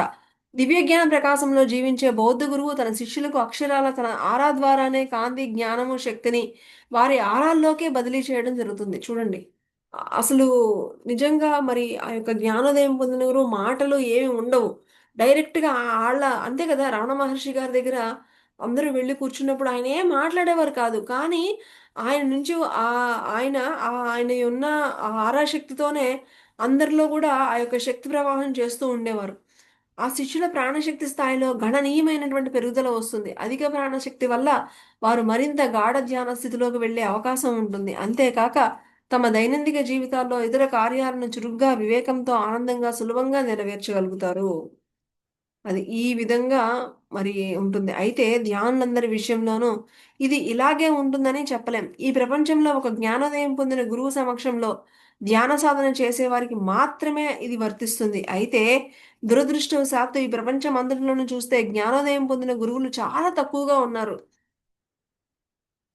ఎంతో మందికి దివ్య జ్ఞాన ప్రకాశంలో జీవించే గురువులు లేరు కదా! ఆ సత్యము ఆయన్ను బాధిస్తున్నట్లుగా నిట్టూరుస్తూ ఉన్నారు. అందుకే వారు ధ్యానాభ్యాసం చేస్తున్నప్పుడు పరిమిత కాంతిని అనుభూతి చెందుతారు. కానీ ఒక వ్యక్తి వేగంగా పురోగతి సాధించి తర్వాత ఆ అసంతృప్తిని అధిగమించాలి అంటే గనక ఖచ్చితంగా జ్ఞానోదయం పొందిన గురువును అన్వేషించాల్సిందే. ఎవరైనా పరిమిత ఆనందం మాత్రమే కాకుండా అనంతమైన ఆనందం, బ్రహ్మానందం మరి జ్ఞానోదయం పొందాలని ఆకాంక్షిస్తూ ఉంటే అప్పుడు వారు తప్పకుండా జ్ఞానోదయం పొందిన గురువు సమక్షంలో ధ్యాన అభ్యాసం చేయవలసిందే. ఈ భూమిపై ఏ ఒక్కరూ కూడా జ్ఞానోదయం పొందిన గురువు మార్గదర్శకత్వం లేకుండా తాము జ్ఞానోదయాన్ని పొందలేదు. కేవలం ఆ వ్యక్తి గత జన్మల్లో ఎన్నోసార్లు జ్ఞానోదయాన్ని పొంది ఉంటే తప్ప. చూడండి ఇది చాలా అంటే జ్ఞానోదయం పొందినటువంటి గురువు అవసరం అని మరి ఇక్కడ చాలా చక్కగా చెప్తున్నారు మై డియర్ ఫ్రెండ్స్. మాస్టర్ ఫ్యాప్ కాసేపు ఆగి నా కళ్ళల్లోకి సూటిగా చూసి, మా ఇద్దరి మధ్య ఉన్న గాలిలో ఆ పసిడి వెలుగులు ఇంకా నిండుగా ఉన్నాయి. నా అవగాహనలో మార్పును అలాగే ఉన్నట్టుండి నా తలపైన మూడు భాగంలో ఏదో పులకరింత స్పర్శను కూడా నేను పొందాను. కొన్ని నిమిషాలు నా కళ్ళల్లోకి అలా చూస్తుండిపోయి, ఆ తర్వాత ఆయన సంభాషణ తిరిగి కొనసాగించారు.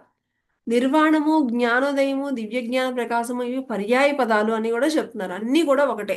నిర్వాణం అన్నా, జ్ఞానోదయం అన్నా, దివ్య జ్ఞాన ప్రకాశం అన్నా కూడా ఒకటే. నీకు కావలసినట్టుగా నువ్వు ఏదైనా పలకవచ్చు. వాటి స్వభావం మాత్రం ఒకటే. ప్రశాంతి, ఆనందం నిరంతరం వచ్చిపోయే మన జీవితాల్లో స్వల్పకాలమైన వాటిలో కాకుండా నిర్వాణం అనేది ఎల్లప్పుడూ ఉండేది, ఉంటున్నది, ఎప్పటికీ ఉండిపోయేది అని చెప్తుందన్నమాట. ఇంకా ఇది అర్థం చేసుకోవడం అంత ఈజీ కూడా కాదు. కొంచెం కఠినమే అని కూడా చెప్తున్నారు. ఆయన నేను చెప్పేది ఆకళింపు చేసుకోవడానికి నా పదాలు, భాషకు ఆవరణ నుంచి చూడాలి. నేను చెప్పేవన్నీ అర్థం చేసుకోవాలంటే కేవలం బా పదాలు సరిపోవు అని చెప్తున్నారు. నీ ధ్యాన స్థితిలో మాత్రమే నువ్వు అనుభూతిని చెందవలసి ఉంటుంది. అప్పుడే నీకు జీవితం ఎంత పరిపూర్ణంగా ఉందో నిజంగా అర్థమవుతుంది. హ్మ్. అప్పుడు నువ్విక ఎప్పుడు సంతోషంగానే ఉంటావు. అన్యాయము, అధర్మము, అసంతృప్తితో నిండి ఉన్న ఈ ప్రపంచంలో ఎవరైనా సంతోషంగా ఎలా ఉంటారు చెప్పండి? ప్రతి వారు మరణిస్తారు. అందరి జీవితాల్లోనూ విచారము, బాధ ఇవన్నీ ఉన్నాయి గదా! ధ్యానము, జ్ఞానోదయము వాటన్నింటిని ఎలా మార్చేస్తాయి? మళ్ళా ఈ క్వెషన్ అడుగుతున్నాడనమాట. ఈ యువకుడు అడుగుతున్నాడు. మీరు బాగానే చెప్తున్నారు గానీ, జీవితం అంటే అన్నీ ఉంటాయి కదండీ! కష్టాలుంటాయి, నష్టాలుంటాయి, బాధలు ఉంటాయి, ఇవన్నీ ఉంటాయి కదా! మరి మీరు చెప్తున్నట్టుగా ఎట్లా మార్చేస్తుంది? ఈ జ్ఞానోదయం అయితే ఎలా మారిపోతుంది? అని మళ్ళా క్వెషన్ అడుగుతుందనమాట. మాస్టర్ షాప్ అర్థంగా నేను నీతో అంగీకరిస్తాను కరెక్టే. జీవితం అంటే కష్టాలుంటాయి, బాధలుంటాయి, అన్నీ ఉంటాయి. ప్రపంచంలో మానవ అణువులు అనిశ్చితంగా ఉన్నాయి. నేడు నువ్వు సంతోషంగా ఉంటావు, రేపు విచారంగా ఉంటావు. నేడు నీకు కావాల్సింది పొందుతావు, రేపు నీకు కావాల్సింది పొందలేదు. నువ్వు ఇప్పుడు యవ్వనంలో శక్తివంతంగా ఉన్నావు. భవిష్యత్తులో ముసలాడివి కూడా అయిపోవచ్చు. కేవలము దివ్య జ్ఞాన ప్రకాశంతో జీవించే వారు మాత్రమే స్థిరంగా సంతోషంగా ఉంటారు. ఎందుకంటే వారి ఆనందం అనేది ఈ ప్రపంచంలో జరుగుతున్న సంఘటనలు, అనుభవాలపై అంచనా వేయబడి లేదు. దానికి బదులుగా వారు నిర్వాణంలో పొందే అనంతమైన అంతర్గత శక్తి మీద ఆధారపడి ఉన్నారు. ఇది మై డియర్ ఫ్రెండ్స్. సో ఇవన్నీ గూడా డెఫినెట్‌గా ఉంటాయి. బాధలు, కష్టాలు ఇవన్నీ ఉంటాయి. కానీ వాళ్ళకెందుకు అంటే వాళ్ళు ఈ మనకి బయట ఎదురయ్యేటువంటి పరిస్థితుల మీద వాళ్ళు ఆనందంగా ఉండరు. వాళ్ళ అంతరంగంలో నుంచి వాళ్ళు ఎప్పుడూ కూడా ఆ యొక్క ఆనంద స్థితిలో ఉంటారు కాబట్టి ఇవేమీ వాళ్ళని ప్రభావితం చెయ్యవు అని చెప్తున్నారు. ఇంకా, ఇంకా చెప్తున్నారు. ఈ ప్రపంచానికి ఆవల ఇంకా ఈ ప్రపంచానికి ఆహ్, ఇది ఈ ప్రపంచం ఒక్కటే కాదు. ఈ ప్రపంచానికి ఆవల ఇంకా ఎన్నో తలాలు ఉన్నాయి. అవి ఎల్లప్పుడూ అనంతతత్వంలోకి విస్తరించబడి ఉన్నాయి. నువ్వు అక్కడికి ప్రయాణించి అక్కడ అనుభవాలు పొందవచ్చు. కొన్ని సూక్ష్మ తలాలు ప్రకాశవంతంగా పారవస్యంతో నిండి ఉన్నాయి. అధునాతన విశ్వాంతర వాసులు వాటిలో జీవిస్తూ ఉన్నారు. కానీ అజ్ఞాన అంధకారంలో ఉండే కొన్ని సూక్ష్మతలాలు కూడా ఉన్నాయి. అంటే ఇంకా చెప్తున్నాయి. దీనికంటే ఎంతో పరిణితి చెందిన జీవులు జీవించేటువంటి తలాలు ఉన్నాయి. అలాగే కొంత అంధకారంలో ఉండేటువంటి తలాలు కూడా ఉన్నాయి అని చెప్తున్నారు. ఈ తక్కువ ప్రకంపన తలాలు బాధ మరియు అస్పష్టతతో నిండి ఉంటాయి. ఇక్కడ నివసించే జీవులు ఎప్పుడు ద్వేషము, నైరాశ్యంతో కూడి ఉంటాయి. అంటే కొన్ని తలాల్లో తక్కువ ఫ్రీక్వెన్సీలో ఉన్నవేమో ఎప్పుడు బాధ, దుఃఖము వీటితో ఉంటాయి. సూక్ష్మ తలాల్లో నువ్వు పొందిన అనుభవాలన్నీ భౌతిక తలంలో పొందే అనుభవాలకు భిన్నంగా ఉండి తీరాలని ఏమీ లేదు. అంటే అవి కూడా స్వల్పకాలికమైనవే. కొంతమంది ఇక్కడ కాకుండా మరెక్కడో అయితే మెరుగ్గా ఉంటుందని ఊహిస్తూ పొరపడుతూ ఉంటారు. కానీ ఎక్కడికి వెళ్ళినా జీవితం కాస్త అటు ఇటుగానే ఉంటుంది. ఎందుకంటే నువ్వు ఎక్కడికి వెళ్ళినా అక్కడ ఉన్నది నువ్వే కాబట్టి. ఎక్కడికెళ్ళినా ఈ బాధలు, కష్టాలు ఇవన్నీ కూడా ఉంటూనే ఉంటాయి. ఎక్కడికెళ్ళినా గూడా. నేను దీన్ని ఎందుకు చెప్తున్నాను అంటే చాలా మంది ధ్యాన అనుభవాల్లో సూక్ష్మ శరీర యానంతో తికమక పడుతూ ఉంటారు. కొంతమంది ధ్యానం చేస్తున్నప్పుడు తమ సూక్ష్మ శరీరాల్లో వేరే తలాలకు ప్రయాణిస్తూ కూడా ఉంటారు. సూక్ష్మ శరీరయానం ఒక వ్యక్తికి శాశ్వత ఆనందాన్ని తీసుకురాలేదు. నిజానికి సూక్ష్మ శరీరయానం సరైన విధంగా చేయనట్లయితే ప్రమాదకరంగా కూడా ఉంటుంది. సూక్ష్మ శరీరయానాలు జ్ఞానోదయాన్ని ఇంకేమని చెప్తున్నారు? శాశ్వత ఆనందాన్ని తీసుకురాలేవు అని చెప్తున్నారు. సూక్ష్మ శరీరయానం ఇంకా సరిగ్గా చేయలేదంటే కనుక అవి కొంచెం ఇబ్బంది కూడా అని కూడా చెప్తున్నారు అనమాట. ఇది నిర్వాణ మరి జ్ఞానోదయం భద్రతల వెలుపల ఉన్న పటిష్టమైన ప్రపంచం. జీవితంలో అన్ని ప్రాణులు తమ మనుగడ కోసం ఇతర ప్రాణులపై ఆధారపడుతూ ఉన్నాయి. మరికొన్ని ప్రాణులు అకారణంగా, అనవసరంగా కేవలం తుచ్చమైన ద్వేషపూరిత స్వభావం వలన కూడా హాని చేస్తూ ఉంటాయి. ఈ యొక్క విశ్వంలో అన్నీ ఉన్నాయి. మంచి ఉన్నాయి, చెడు ఉన్నాయి. రెండూ ఉన్నాయి. నువ్వు మరో తలంలోకి ప్రయాణించావంటే అక్కడ విషయాలు మరింత సంతోషకరంగా లేక మరింత మెరుగ్గా ఉండాలి అని కూడా లేదు. వాస్తవానికి విషయాలు మరింత కష్టతరం కూడా కావచ్చు. నువ్వు సూక్ష్మ శరీరయానం చేసి ఇక్కడికెళ్ళావు, అక్కడికెళ్ళావు. మంచిగా ఉండొచ్చు, మంచిగా కూడా లేకుండా కూడా ఉండొచ్చు. విశ్వంలో విభిన్న రకాలైనటువంటి రూపాలు అనేక రూపాలతో జీవితం ఉంది. అయితే మానవులకు వాటి గురించి అసలు తెలీదు. నీకు తెలుసా?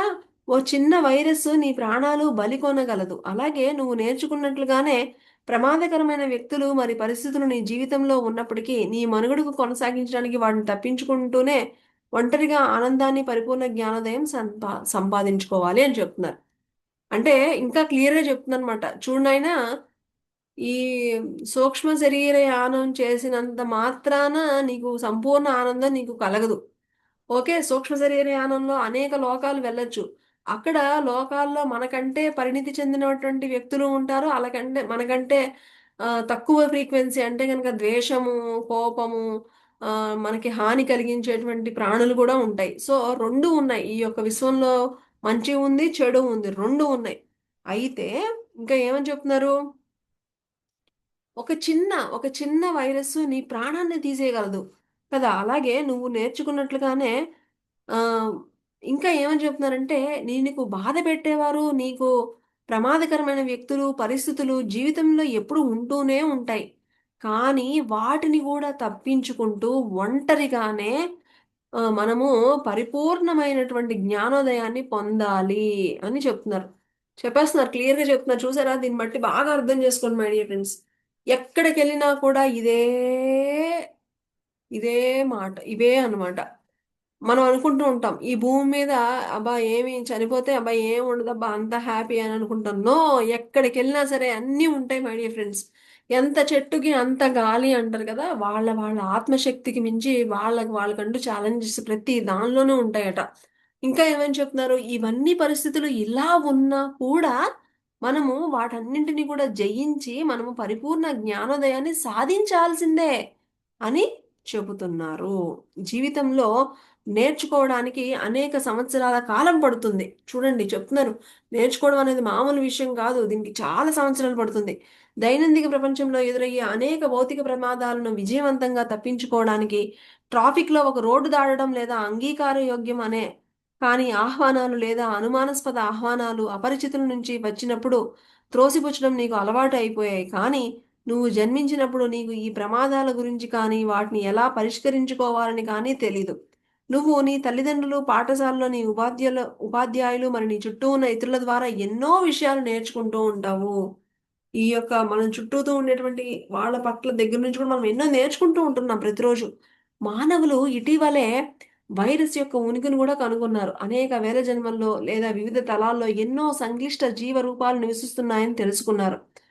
వాటిని ఎలా తప్పించుకోవాలో లేదా సంభాళించాలో తెలియకుండా ఎదుర్కోవడం అనేది అపాయకరమే అవుతుంది. వాటి గురించి తెలుసుకోవాలి ఫస్ట్ అని చెప్తున్నారు. ప్రాణుల అస్తిత్వం యొక్క చిక్కుముడులను ఇప్పగలిగే బౌద్ధ సన్యాసిలా నేను భరోసా ఇవ్వగలను అని చెప్తున్నారు. నేను నీకు చెప్పే ముఖ్య విషయం ఏమిటి అంటే, జ్ఞానోదయం అనేది 2 తలాల మధ్య ప్రయాణించడం కాదు. నువ్వనుకుంటున్నావేమో, హయ్యర్ ఫ్రీక్వెన్సీ నుంచి లోయర్ ఫ్రీక్వెన్సీలోకి సూక్ష్మ శరీరయానాలు ఇవన్నీ చేసేస్తే ఆనందం వచ్చేస్తుంది. ఇదే జ్ఞానోదయం. No! It is not like that అని చెప్పేస్తున్నారు. సార్ చెప్తున్నారు. జ్ఞానోదయం అంటే దివ్య జ్ఞాన ప్రకాశం యొక్క అనుభూతిని చెందడం. ఈ యొక్క అనుభూతిని చెందడం అని చెప్తుందన్నమాట. అంతర్తలాల ప్రయాణం పట్ల నాకు ఎలాంటి విముఖత లేదు. నేను దాన్ని స్వేచ్ఛగా చేస్తాను. కానీ నేను దాన్ని సురక్షితంగా మరి సక్రమంగా చేయడం నా గురువు నేను ఈ సూక్ష్మ శరీరయానాల గురించి నాకేమీ అది అంటూ సెపరేట్ అనేది లేదు. అది నేను ఈజీగా చేసేస్తూ ఉంటాను. ఎందుకంటే నా గురువు నాకు అవన్నీ ఎలాగా ఎంత సేఫ్టీగా చెయ్యాలి ఇవన్నీ గూడా నా గురువు నాకు చాలా చక్కగా బోధించారు అని చెప్తున్నారు. అంతర్తలాల ప్రయాణం అంటే ఏమిటి మాస్టర్ అని అడిగారు. అంటే అంతర్దళాల ప్రయాణము అంటే గనక ఒక దేశం నుంచి మరో దేశానికి చేసేటువంటి ప్రయాణం లాంటిదే. కొన్నిసార్లు అది ఉపశాంతినిచ్చేదిగా, ప్రోత్సాహకరంగానూ ఉంటుంది. మరి కొన్నిసార్లు అది అలసటతో కూడినది, ప్రమాదకరమైనది కూడా ఉంటుంది. కానీ దీని నిర్వాణము మరి జ్ఞానోదయపు అనుభూతితో ఏ మాత్రము పోల్చుకోలేము.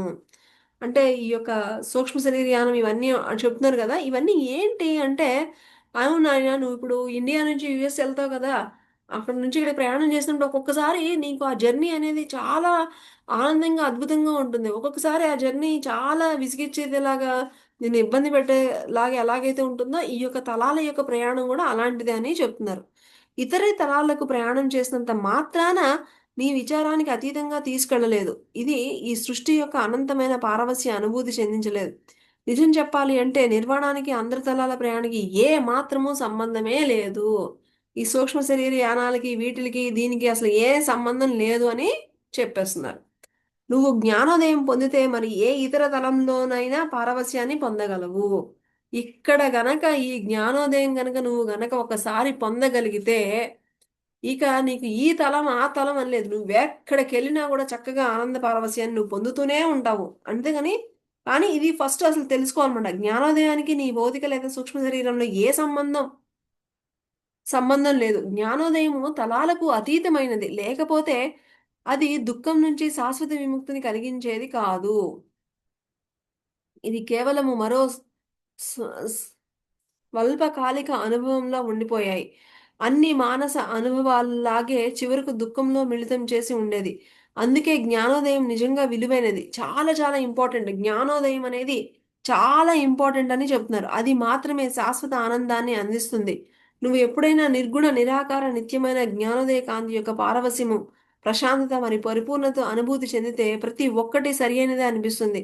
నువ్వు ఆనందంగా, స్వేచ్ఛగా కూడా ఉంటావు.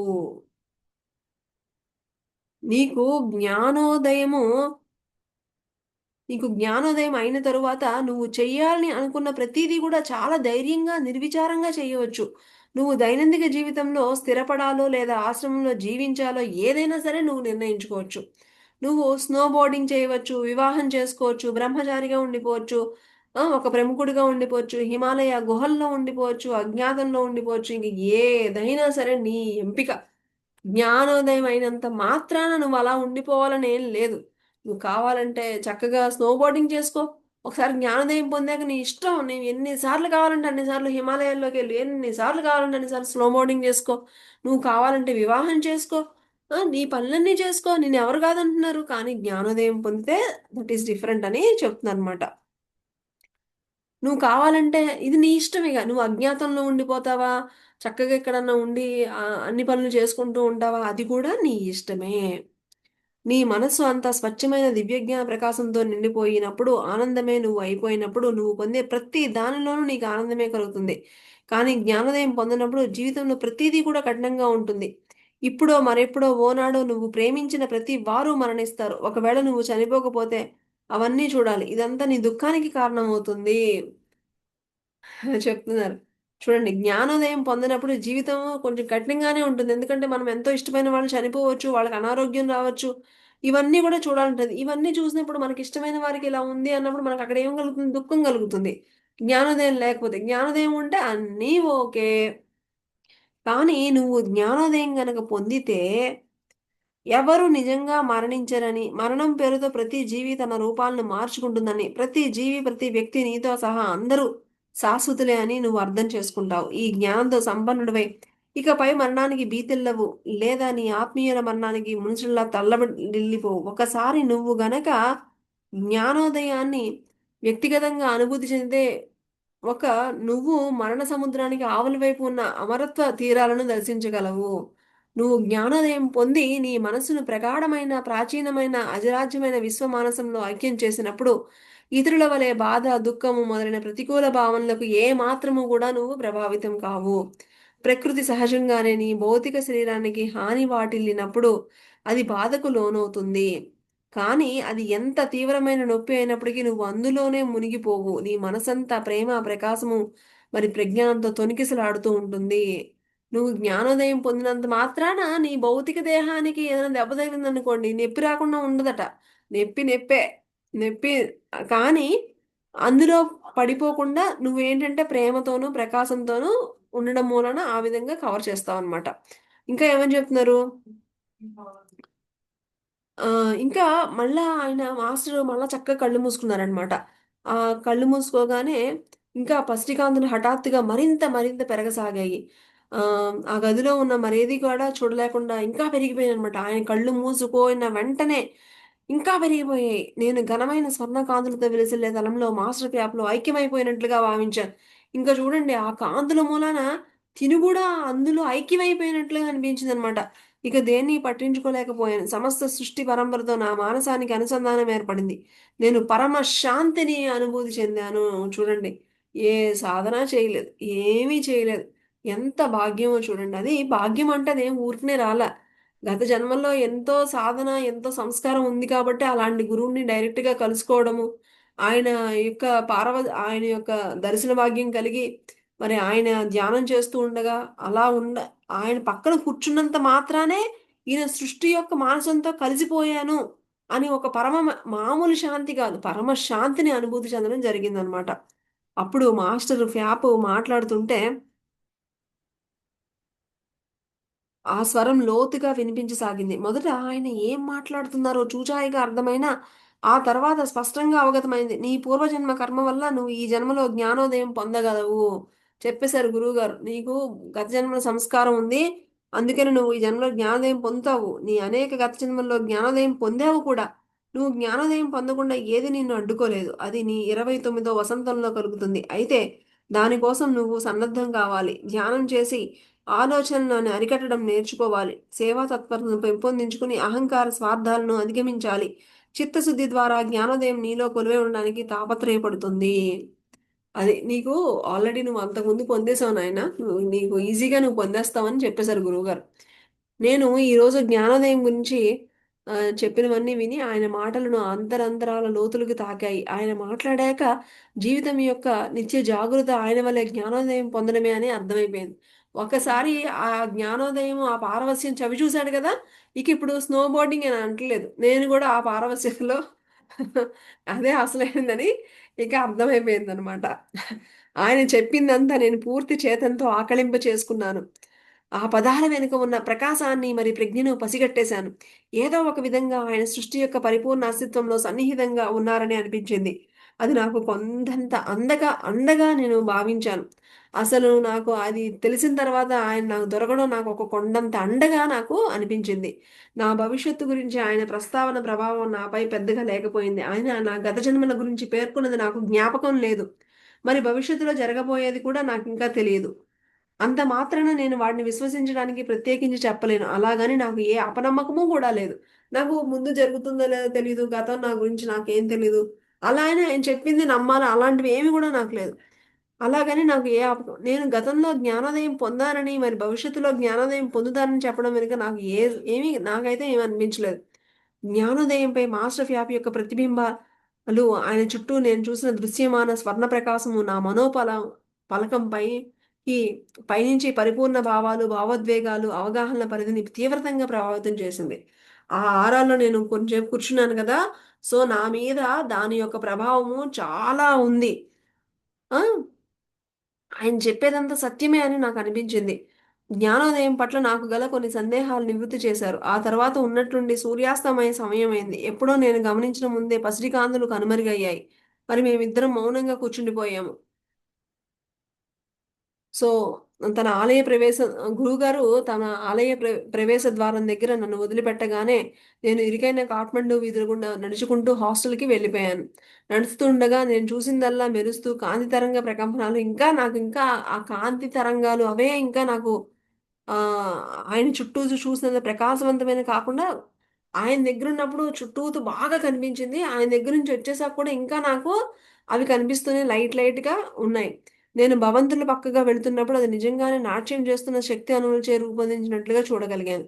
ఇప్పుడు నాకు ఈ ప్రపంచం నేను ముందు చూసినంత స్థిరంగా అనిపించట్లేదు.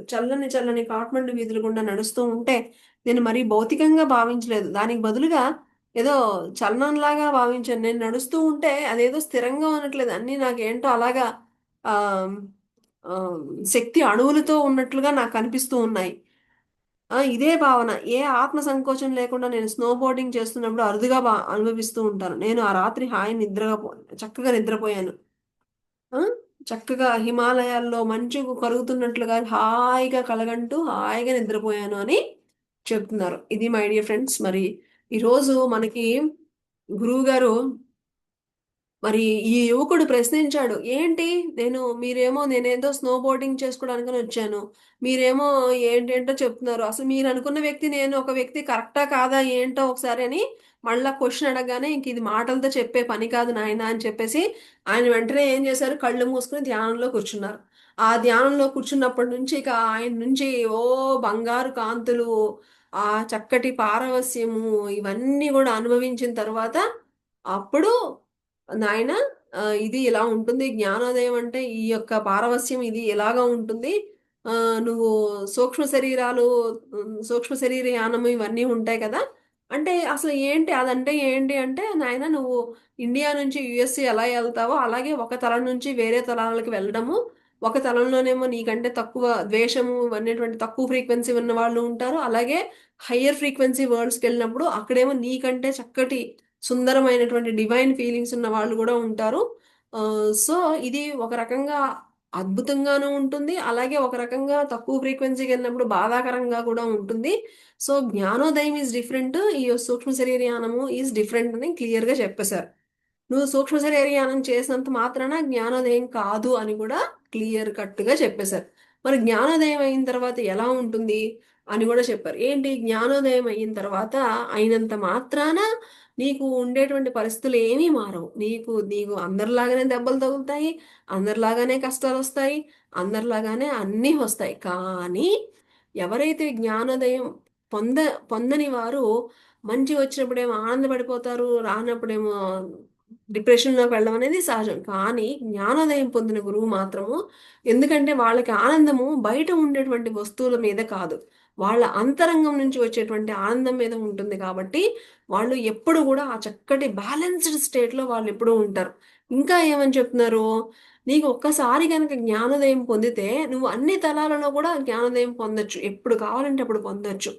సో, ఇలాగా ఆహ్, ఈ విధంగా ప్రాక్టీస్ చేస్తూ ఉండగా ఎప్పుడు గూడా ఆ ఆనంద పారవస్యంలో ఉండేటువంటి ఆ స్థితి అనేది కలుగుతూ ఉంటుంది అని చెప్పారు. ఇంకా ఏంటి జ్ఞానోదయం నువ్వు ఆల్రెడీ జ్ఞానోదయం పొందావు. అంటే చూడండి, ఆల్రెడీ జ్ఞానోదయం పొంది మళ్ళా జన్మ తీసుకుంటే, మళ్ళా ఆ జ్ఞానోదయం పొందినటువంటి స్టేట్‌లోకి వెళ్ళాలి అంటే గనక, మళ్ళా మనకొక గురువు, ఒక ధ్యానము ఇవన్నీ ఉంటేనే మనము మళ్ళా పొందగలుగుతాం. చూసారా? ఒకసారి నాకు ఆల్రెడీ జ్ఞానోదయం అయిపోయింది. సో, నేను చిన్నప్పటి నుంచి జ్ఞానోదయంగా ఉంటాను అనడానికి లేదిక్కడ. సో, మళ్ళా ఆ స్థితిలోకి వెళ్ళడానికి మళ్ళా కొంత సాధన, ఒక మనల్ని గైడ్ చేసేటువంటి ఒక గురువు అనేవాళ్ళు గూడా చాలా చాలా ఇంపార్టెంట్.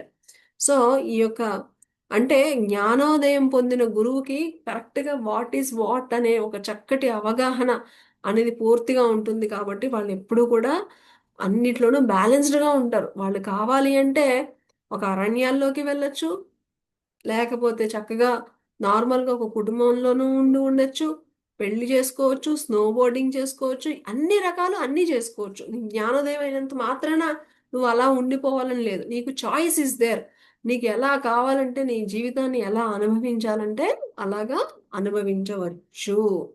ఇది మనం ఎంతో అద్భుతంగా మరి ఒకానొక జ్ఞానోదయం పొందినటువంటి గురువు పక్కన కూర్చున్నా చాలు మనలో ఆ యొక్క ఆరా శక్తితో మన పక్కనున్న వాళ్ళకి ఎంత మార్పు వస్తుంది అనేది మనకి రమణ మహర్షి మనకి గొప్ప ఎగ్జాంపుల్.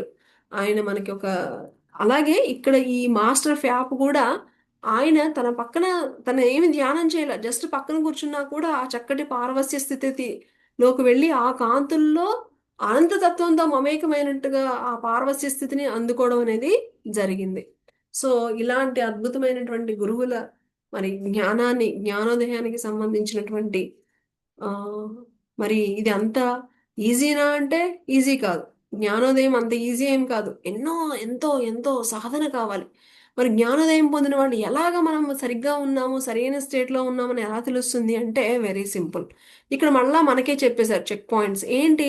ఎవరైతే కరెక్ట్గా ధ్యానం చేస్తూ ఉంటే కనుక వాళ్ళు ఎప్పుడు కూడా ఎంతో శక్తివంతంగా ఉంటూ ఉంటారు, ఎప్పుడు ఆనందంగా ఉంటూ ఉంటారు. ఆ ఆనంద స్థితిని దాటుకుని ఒకానొక పారవస్యపు ఆ శక్తి విలువలను పెంచుకుంటూ పారవస్య స్థితిలోకి వెళ్ళగలిగినప్పుడు మనకి జ్ఞానోదయం పొందుతాము అనేటువంటి ఒక చక్కటి ఒకానొక సాధకులకి కావాల్సినటువంటి అతి ఉన్నతమైనటువంటి జ్ఞానాన్ని ఈరోజు మనం గురువుల ద్వారా తెలుసుకున్నాము. మరి ఈ జ్ఞానాన్ని అందించినటువంటి గురువులకు, దివ్యులకు, విశ్వానికి కృతజ్ఞతలు తెలుపుకుంటూ తిరిగి రేపటి స్వాధ్యాయంలో కలుసుకుందాము. Thank you.